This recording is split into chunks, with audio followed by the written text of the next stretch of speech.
এমন নামাজের স্টাইল, ফজরের সালাতের আগে তাহাজ্জুদের আগ মুহূর্তে এমন কায়দায় গলা খাকাত দেয়, ওয়াও ওয়াও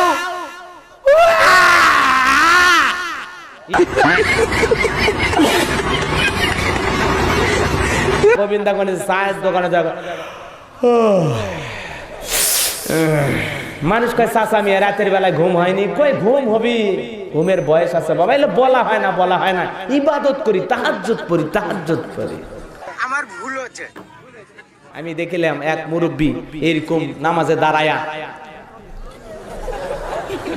এমন কায়দায় মুখ লড়াচ্ছে, মনে হয় সুরে কেরায় সব চাবিয়ে খাচ্ছে।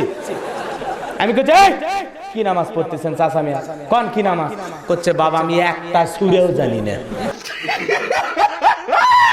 আমার মসজিদের এক মুসল্লি, এক মুরব্বী চাচা, আমি খুতবা দিচ্ছি, বয়ান দিচ্ছি, আমার দিক তাকায় আছে, আমি নামাজ শেষে চাচা আমার দিক তাকান, কই বাবা এদিক ওদিক তাকায় তো নামাজের মধ্যে মন অতটা বসে না বা বসে, এদিক ওদিক তাকালে ভালো লাগে বা ফ্যান কয়টা গন্ম